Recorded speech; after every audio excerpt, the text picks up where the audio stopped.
Is this some kind of stunt? Ashley McConnell's voice sliced through the quiet lobby. Then, thump! A stack of cash hit the marble floor. $25,000 in $100 bills, scattered like garbage at Celeste Browning's feet. Heads turned, conversation stopped. Someone gasped. Ashley folded her arms behind the counter, chin tilted high. "You people always show up with drama," she said, not even trying to lower her voice. "Do you even belong in here?" Celeste didn't flinch. She looked at the bills, crisp, fresh, now lying like discarded wrappers on the floor of Valor Trust Bank's flagship Manhattan branch. She glanced around. A man in a tailored suit raised an eyebrow. A mother holding her toddler pulled them closer. The security guard shifted but didn't move. Celeste exhaled once, calm and measured. Then she slowly knelt, picking up each bill one by one. She didn't rush. She aligned the edges, smoothed the creases, like she was resetting something much bigger than cash. Ashley scoffed. "Well, maybe next time send someone who knows how things work." Still silent, Celeste stood. She placed the money into her leather tote and looked Ashley in the eye. "Thank you for your service," she said quietly. Ashley blinked, confused. She expected yelling, threats, anything but this cool restraint. Celeste walked out. The whole room watched her leave, most assuming the same thing. Just another woman who got put in her place. They were wrong. Outside, she stepped into the summer air of Midtown Manhattan. No tears, no anger. She reached into her coat pocket and unlocked her phone, opened a secure app, one only 3 people in the country had access to. FairTrust Core, Class 4 Ethics Flag.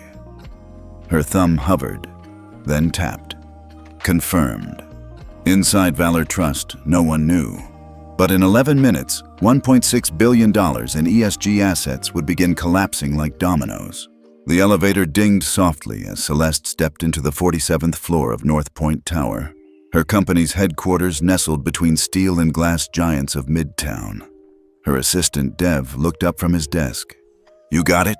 he asked. Celeste nodded once, setting her bag down. She didn't say another word. Behind closed glass walls, she slid into her office. Minimalist, elegant, quiet. No degrees framed, no nameplate. Just a living plant by the window and a painting from her mother's hometown in Georgia. She sat, pulled her phone again. The app was still open. FairTrust Core Anchor, Severity Flag, IVI. Confirmed. But this wasn't just an app. It was the nerve center of the ESG world, a system Celeste herself helped build 17 years ago to evaluate ethical performance across financial institutions. Today, she had used it to flag Valor Trust with the most serious violation. Class 4 bias incident, client degradation in public setting. She clicked Lock Sequence. Immediately, a silent chain reaction began. 5 ESG-linked banks received alerts of a compliance breach. $970 million in active investments were flagged pending review. An auto-triggered alert paused 11 joint venture deals in motion. Across town, in a glass tower of another bank, a risk manager stared at a flashing dashboard. Whoa. Did FairTrust just red flag Valor? Within minutes, internal Slack channels buzzed. Severe ethics incident. Freezing positions? Wait, who triggered this? Does anyone know who the client was? No one did, yet. Back in her office, Celeste opened a drawer and took out an old photo. Her and her mother, standing outside the very bank she was just humiliated in. Her voice was soft, only for herself. "I told you, Mama. One day I'd rewrite their rules." She slid the photo back, then picked up her phone again. More to do. The system had only just started tightening, and this time, the ethics wouldn't come from press conferences or protests. It would come from the money. At 10:12 a.m., the Manhattan skyline looked just as polished and indifferent as always. Traders sipped coffee. Analysts scrolled spreadsheets. Boardrooms filled with quiet chatter. But across 5 financial institutions, something subtle snapped. In a high-rise downtown, A compliance officer at Garrison Capital blinked at her screen. Hold on. Why is Valor Trust showing a Class 4 ethics flag? She refreshed. $3 and $12 million in joint ESG funds. Suddenly locked. Slack pinged. Anyone know who initiated this?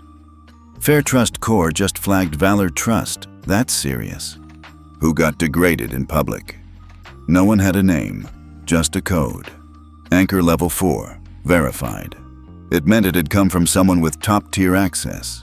In the ESG world, only 3 people held that kind of authority, and one of them was Celeste Browning. At 10:18 a.m., an automated alert hit Valor Trust's internal dashboard. Warning, ESG violation, pending status freeze across 7 portfolios. Inside their risk division, a young analyst named Darren stared at it, confused. Guys? Did we just get flagged by FairTrust? The room hushed. Managers rushed over. In another building uptown, the legal team at Northland Equity opened a frozen file. Wait, this deal was fine yesterday. Not anymore. Valor's involved. Everything tied to them is on hold. The system Celeste helped build wasn't just a scorecard.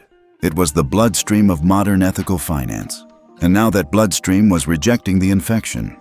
By 10:24 a.m., $1.6 billion in linked positions were either frozen, flagged, or withdrawn. No headlines, no alarms. But for those who knew where to look, the ground was already breaking open. Back at North Point Tower, Celeste stood by the window, watching the city move below like nothing had happened. They still didn't know it was her. But soon, they would. The conference room was too quiet for a Tuesday. 6 department heads from Valor Trust Bank sat in stiff leather chairs, eyes locked on a screen displaying a blood-red warning banner. FairTrust Core Ethics Flag, Severity 4, Systems Restricted. Refresh it again, someone muttered. They did. The warning stayed. That's impossible, said Priya Menon, head of compliance. We passed all our quarterly reviews.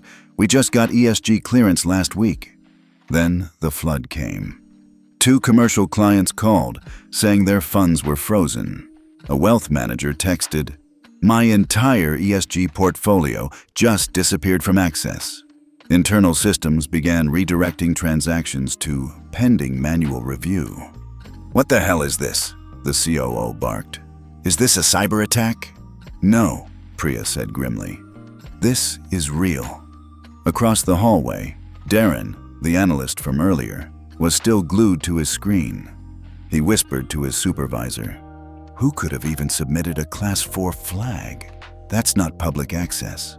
"Only anchor-level authorities," the supervisor said. "Government, FairTrust Board, or the founding members." A moment passed. "Wait," Darren said slowly. "Wasn't Celeste Browning one of the architects of FairTrust Core?" Silence. Back in the boardroom, the CFO clicked through internal alerts. "Okay, we need PR on this immediately. Say it was a misunderstanding, maybe an error in the rating algorithm." But deeper in the system, the algorithm wasn't wrong. The system hadn't glitched. It had recognized degradation of a protected client, Class 4, public, verified. At 10:37 a.m., Valor's stock dropped 2.4% in 7 minutes. The boardroom turned from confusion to dread. They still didn't know who triggered it. They didn't know about the woman in the navy coat. They just knew something, or someone, was powerful enough to shake their foundation without saying a word. And outside, the city kept moving, like nothing was happening at all. Darren Cho wasn't supposed to be digging this deep. He was a junior data compliance analyst, 2 months out of NYU, still sipping discount coffee and wearing slightly too big suits. But ever since the FairTrust flag lit up their dashboards that morning, everyone at Valor was scrambling, and no one was paying attention to rank. So when Darren quietly requested access to the internal audit logs to assist cross-checking, no one stopped him. He scrolled fast, scanning transaction timestamps, location tags, and access events. 09:42 a.m. Unusual cash withdrawal at branch 18B, $25,000, 09:43 a.m. Teller override authorized manually, 09:44 a.m. Internal incident flag created, non-automated, 10:07 a.m. FairTrust Core Anchor 4 submission initiated, 10:08 a.m. Flag confirmed, 25 minutes. That was all it took for someone, to trigger a total ethics lockdown on a billion-dollar financial system. Darren leaned back in his chair, eyes narrowing. Whoever walked into Branch 18B this morning, they knew exactly what they were doing. He clicked the flag entry and pulled the encrypted ID. His clearance didn't give him the name, but it did show one thing: Anchor Level 4 Authority, verified by founding member status. His stomach dropped. Only 3 people held founding-level credentials in the FairTrust Core system, and Darren had interned under one of them the previous summer, Celeste Browning. He stared at the name for a long moment, then ran a quick side query through the client database, only to find a recent tag: walk in, no escort, no ID match, handled by Teller McConnell. There was no photo, just a field marked interaction, difficult, possible security risk. That made him sit straight up. He double-checked the location, Midtown, this morning. It couldn't be coincidence. "Oh my God," Darren whispered. "They flagged her?" Down the hall, Priya was still arguing with legal about public response. Across the floor, the COO was firing off frantic emails to partner banks, but Darren was the only one connecting the dots. He pulled up Celeste's FairTrust keynote from 2 years ago, the one where she explained how the system worked. "We don't raise voices," she had said on stage. "We raise standards, quietly, permanently." He now understood what that meant. They had humiliated the woman who helped build the system that now had them by the throat, and she hadn't yelled, hadn't sued, hadn't even tweeted. She'd just pressed a button. Darren stood up, heart pounding. He walked quickly toward the compliance director's office, paused, then knocked. Priya looked up, tired and distracted. "Yes? I think I know who we flagged," he said. "And if I'm right, we're in way deeper trouble than we thought." The boardroom lights dimmed as the security footage loaded. A heavy silence hung in the air. No one spoke. They were all waiting for confirmation or maybe denial. "Play it," the COO muttered. The screen flickered. Footage from Branch 18B, timestamp 09:42 a.m. A tall black woman in a navy coat stepped into frame. Calm posture, minimal jewelry, leather tote on her arm. She didn't speak, just handed something to the teller, Ashley McConnell. The room shifted uncomfortably. Some recognized Ashley. Others tried not to. On screen, the teller squinted, leaned in, then frowned. The room watched as Ashley pointed to the cash, then raised her voice. Then, thump! The cash hit the floor. Celeste didn't react, just looked down, knelt, picked it up slowly. "Pause," the general counsel said. "Zoom in on her face." The tech froze the frame. There it was. Clear, sharp, undeniable. The woman's face was composed, stern, but not angry. Her lips were pressed in silence. Her eyes, cold, with a kind of quiet knowing. A few seconds passed. Then one man at the table leaned forward, staring hard, eyes wide. "I know that face," he whispered. Everyone turned to him. It was George Halberd, former head of institutional lending, now a board member. "That's Celeste Browning," he said, voice hoarse, silence. "She came to us 10 years ago," he continued. "Asked for funding for some ESG evaluation project. Young, maybe late 20s. No track record. I didn't think she was ready. We turned her down." He swallowed. "She said one day the banks would answer to ethics, not money." The CFO paled. "She built the system that's freezing us?" George nodded, stunned. "We didn't believe she could pull it off." Now, Valor Trust was bleeding credibility. Their partners were fleeing. Their legal team was scrambling to draft a press statement that didn't reek of panic.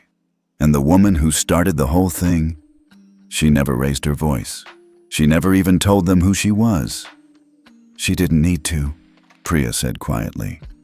The COO looked at the paused frame again. We need to fix this. Apologize. Reach out. Something. George shook his head. You don't fix a Celeste Browning situation, he said. You survive it. Across the table, someone whispered, Does she know we recognized her? No, Priya said. But that's the thing about people like her. They don't come back for revenge. She paused.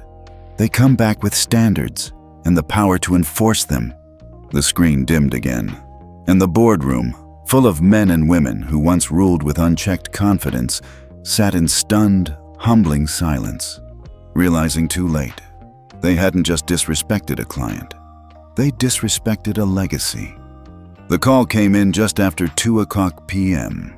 Celeste was in her office, a cup of green tea steaming quietly beside her laptop. Her inbox was flooded. ESG fund managers, ethics boards, even 2 journalists who were already sniffing around the Valor Trust incident. She ignored them all, until her assistant Dev peeked in. Valor Trust is on the line, he said. Board level. They're asking for 5 minutes. Celeste didn't look up. Put it through. She kept typing as the voice crackled in through her headset. Ms. Browning, this is George Halberd. We've recently become aware of a serious misunderstanding and we'd like to address it directly. In person, if possible. Celeste closed her laptop slowly. It wasn't a misunderstanding, she said. Her voice was calm, crisp. There was a pause on the other end. Then perhaps some sort of resolution? We believe there's space for compromise. We're willing to issue a formal apology, review internal conduct, even... She cut him off. You built a system that only recognizes power when it speaks like you, she said. But I've built something else, and now it speaks back. Silence. Then she delivered the sentence that would echo across every ESG boardroom in the country. I don't negotiate with the systems I outgrew. Click. She ended the call. Outside her window, the Manhattan skyline shimmered with corporate towers, the very structures that once ignored her, and now they were listening. Because ethics, for once, had teeth. By nightfall, the storm was already spreading. It didn't come with headlines or sirens, no viral clips, no public outrage, just numbers that stopped moving, deals that froze, funds that backed away, silently. At 6:12 p.m., the head of compliance at Norbridge Equity opened her secure dashboard and blinked. Wait, why is our Greenlink portfolio suspended? She refreshed twice, then gasped. 3 core funds, tied to Valor Trust, were marked Pending Ethics Review, Source, FairTrust Anchor 4. Oh no, she whispered. By 7:03 p.m., a second institution, Haywood Financial, received a real-time ESG compliance alert. They had just committed $220 million in a joint venture with Valor. Now the investment was flagged non-compliant, active reassessment. Their lawyers called immediately. How do we reverse this? You don't, said their ESG advisor. It's FairTrust Core, anchor flagged. Once it's in motion, no one can override it except the original issuer. At 7:41 p.m., an internal board memo from Bridgepath Capital leaked. We are suspending all collaboration with Valor Trust effective immediately. A full ethics audit is underway. 3 banks, 2 funds, 1 CEO forced into a midnight damage control call with the press. And still, no official accusation had been made. But inside those boardrooms, everyone knew what this was. It wasn't a glitch. It wasn't a PR stunt. It was a system built by Celeste Browning, finally doing what she designed it to do: hold power accountable in silence. At 8:22 p.m., the FairTrust Central System auto-published an ethics advisory, visible only to premium ESG stakeholders. Core Anchor Alert. Institution flagged for Class 4 client degradation. Status: under full review. Linked impact: 5 institutions, 3 regional funds, 1.47 Bs in at-risk assets. The finance world didn't scream. It whispered. Partners began pulling out quietly. Scheduled meetings were postponed. Term sheets went unsigned. And Valor Trust? They held a second emergency meeting at 9:15 p.m. "We're bleeding," the COO said. "And it hasn't even hit the public yet. We need to offer something public, proactive," the legal chief urged. "A donation, a pledge, something to show we're not ignoring this." But Priya, the compliance head, shook her head. "It won't matter," she said. "Not now." "Why not?" She hesitated, then said quietly, "Because we didn't just insult a client. We insulted the person who rewrote the rules." And somewhere, far from their marble conference table, Celeste Browning sat alone in her apartment, eating takeout in sweatpants. She wasn't checking headlines. She wasn't reading the market fallout. She just opened her FairTrust dashboard again. Below her original action log, a quiet status bar blinked. Impact zone expanding. The studio lights buzzed low, casting a quiet glow across the glass table. Across from Celeste sat Maya Rains, a seasoned journalist with a reputation for cutting through rehearsed lines and corporate spin. But tonight, even Maya looked careful. "You've declined over a dozen interviews this year," she began. "Why now?" Celeste didn't flinch. "Because it's no longer just about me." Maya leaned forward. "Then let's start with what everyone wants to know. Did you intentionally trigger the ethics lockdown on Valor Trust?" Celeste looked her in the eye. "I didn't trigger anything. I submitted a report, the same way any protected client is entitled to." The system responded, as it was built to. Maya paused. "But you built that system." Celeste nodded. "That's why I trusted it." There was a beat of silence. "Some are calling it retaliation," Maya said. "An overreaction to a single incident." "Was it a single incident?" Celeste asked calmly. "Or just the first one someone like me had the tools to respond to?" Maya glanced down at her notes. "Since the lockdown, 5 institutions have frozen activity. Over $1.4 billion in ESG-aligned assets are under review, and 3 CEOs have issued public apologies." "They're not apologizing to me," Celeste said, almost gently. "They're apologizing to a standard they chose to ignore." Maya hesitated, then asked what the audience was waiting for. "Are you trying to take down the banking system?" Celeste leaned back. Her answer came without hesitation. "I'm not here to destroy banks. I'm here to remind them who they serve." The room went still. "Ethics aren't seasonal," she continued. "They don't apply only during press cycles or public outcry. They apply in quiet moments, like a teller throwing a woman's cash on the floor because she doesn't look like she belongs." Maya's pen slowed. "What would you say to institutions watching right now? The ones who haven't been flagged but are nervous?" "If they're nervous," Celeste said, "then maybe they should be." Another pause. "And what would you say to people, ordinary clients, who felt humiliated, unseen, silenced?" Celeste looked straight into the camera. "You don't need to yell. You just need systems that listen. And now, for once, we have one." Back at Valor Trust headquarters, the board sat in silence, watching the interview on a muted flat screen. No one dared speak. Because Celeste wasn't attacking them. She wasn't naming names. She wasn't coming for revenge. She was becoming a voice bigger than them all, calm, composed, and broadcast to millions.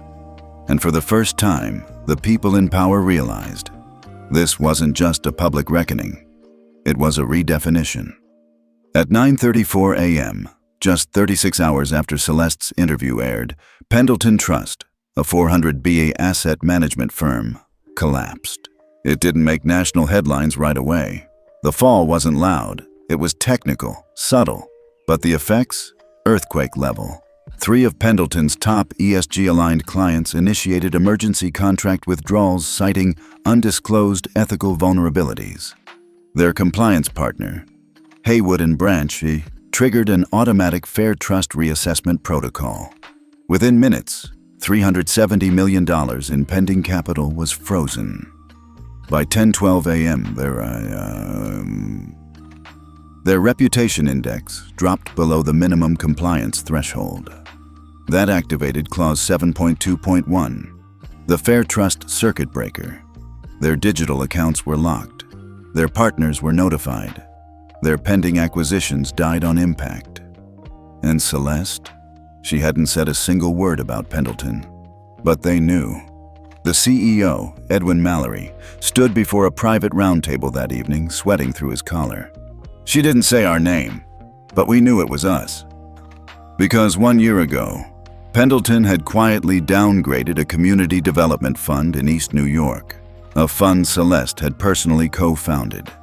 They called it too niche.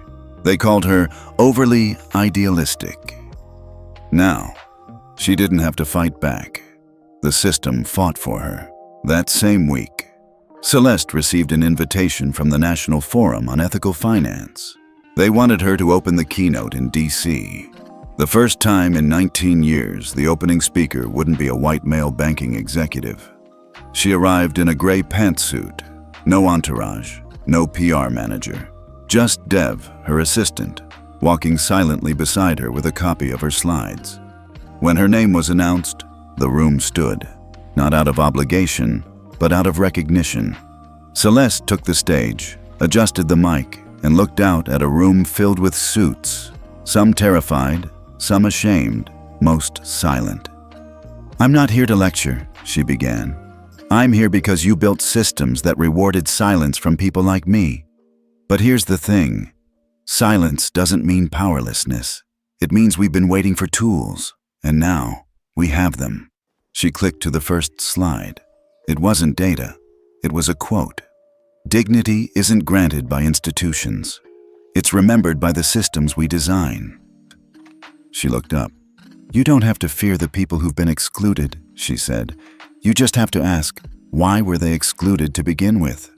And who profits when they stay invisible?" The room stayed still.